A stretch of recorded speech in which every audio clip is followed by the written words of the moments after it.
Hello, everybody, and welcome to another episode of Rico'S Rants. I'm your host, Rico DiGiorgio.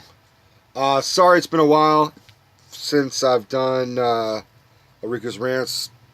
Been some crazy shit going on. A lot of changes, but I have not forgotten you. I've just been focusing on other shit. So, today I'm going to review the film The Iron Giant. Now, I know I'm going to get a lot of flack. Hi, this is Dino's Tale. Hi, Dino.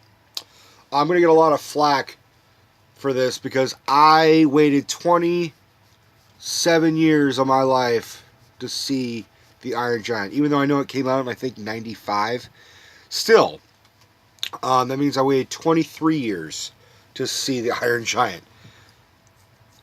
I don't have a very good reason, apart from the fact that I had heard it was amazing and I wanted to watch it with someone. And I finally watched it with the right person. Which means I saw it with Stephanie. So, saw The Iron Giant. Holy shit, dude. Just total fucking masterpiece. Like, just brilliant film. Heartbreaking. But touching. And funny. Really fucking funny. Just everything great about it. Down to the voice actors. So, basic premise is it's 1957 in a little town in Maine. Right during the Sputnik era. So Sputnik had just launched. So there's this slight paranoia of everybody, kind of like, what's going on in space? Are we going to be invaded? Are we going to be, are the Russians attacking us? Well, no, just wait fucking 50 years. 60 years.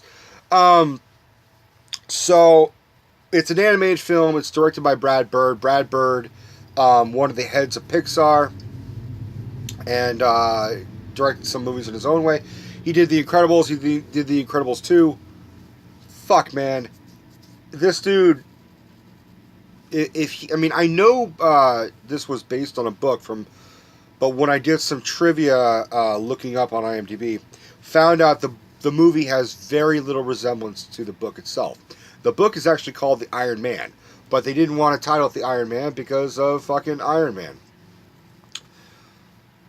So the premise is 1957. Dino, hi buddy. He missed me. He hasn't seen me all day, so he wants to give me some loving. A little boy named Hogarth, which, why? Adventurous kid, loves to watch sci-fi and horror films late at night. He is not letting his fear get the better of him. He definitely goes out with a BB gun late at night. He loves to explore. He loves an adventure. He loves his imagination. And he loves to antagonize his mom, voiced by Jennifer Aniston, who I picked up immediately. I immediately recognized her voice because she just has that distinctive, recognizable voice. The kid, I'm blanking on his name. It's Eli something. Eli Marienthal, I want to say. But if you're a fan of the first two American Pies, he plays Stifler's younger brother. And I say the first two because he's not. They replaced him with some other dude in like the spin-offs they made. And I recognize his voice. I mean, the entire movie, I'm like, fuck, I know this voice that's cracking. I know it really well. And then I had to, like, look it up, and I'm like, holy shit, it's the dude who goes, fuckers, fuckers, fuckers. And I'm like, holy shit. So he goes out and, like, he sees, like, his antenna is chewed off. He sees other things being, eaten, metallic things being eaten. He goes deep in the woods, and he finds the titular character, the Iron Giant, voiced by, I am Groot, Vin Diesel. And I gotta admit, there was a lot of comparisons as I'm watching it, because Groot and the Iron Giant are very similar in the sense that they are both voiced by Vin Diesel. They are loving characters who with very limited vocabulary. Well, Iron Giant at least increases his ability to speak a little bit throughout the film, whereas Groot just says, "I am Groot," and "We are Groot." And there's more comparisons, but I don't want to spoil it. This is a movie I am pissed off I didn't see for a very long time. I really should have watched it a long time ago. But at the same time, I'm also grateful that I held off on it. It was one of those movies that, was worth the wait, because I had heard nothing but praise, and a lot of people warned me, like, "Oh, you'll cry." And I'm like, "Oh, shit. I don't really want to watch a movie that will make me cry. Why would I do that?" I just didn't have the right person to cry with. That's the truth. Other voice actors, Michael McDonald, who you guys would incidentally actually play Stifler's dad, I think, in one of the spin-offs. So you get 2 Stiflers in this movie. He also is in Happy Gilmore and Flubber. He's the villain in Flubber, and he's the villain in Happy Gilmore. Also, very distinct voice. So I'm just like, fuck, I know this guy's voice. Who is this? Who is this? And then, Steph gave me some clues, and I figured it out. One of the voice actors I did not expect, but totally was perfect in this role, was Harry Connick Jr. I knew Harry Connick Jr. had acted in some movies, but was never really wowed by his acting performances. He was amazing in this, because he just played the character of Dean, who is such a funny, chill, relaxed beatnik of a character. I laughed really fucking hard in the beginning, where his character's introduced at the diner, and Hogarth goes up to him and says, "Hey, I lost my pet squirrel. Don't freak out. My mom's going to be pissed off at me."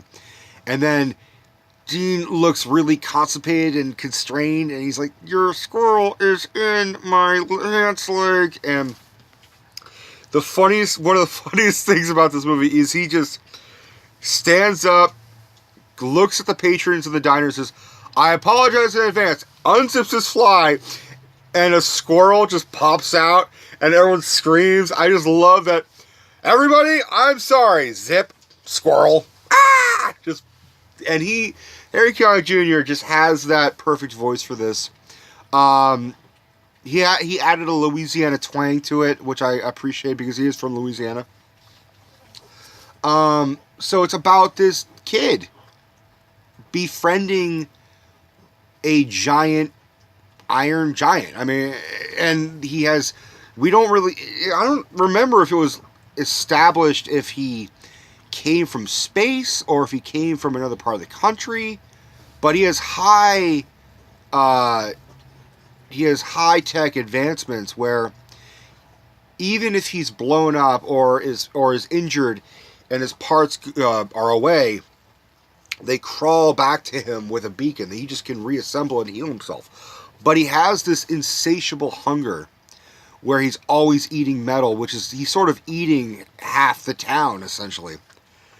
Dino, what the fuck are you doing? Yeah, you. Sorry. It is just a touching fucking movie. I don't know how else I could say it, because I don't want to ruin anything. All I could say is it's ridiculously funny. It is heartwarming. It is heartbreaking. It is just an overall good story.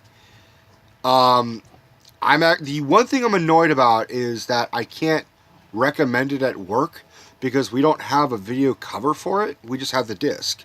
I think the cover is missing, or it's just misfiled somewhere, but as soon as I find that damn thing, I'm recommending that to customers. It is, in some ways, you could see it's a precursor to a lot of the Brad Bird movies that have come later. It does have a sort of touch of Pixar sentimentality and touchingness and heartbreakingness, where you're crying because characters are losing and sometimes winning. You know, Brad Bird he's a fucking filmmaker. He knows what he's doing. Now, I do have to spoil one thing, because I did find a interesting connection to Iron Man. Now, I mentioned earlier that the original title of the book was The Iron Man. They obviously couldn't do that because I am Iron Man. Fucking RDJ. In the Avengers, this is spoiling the Avengers as well, Iron Man saves the day by grabbing a rocket that's heading for New York, takes it out the wormhole, and seems to try to sacrifice himself for the city of New York.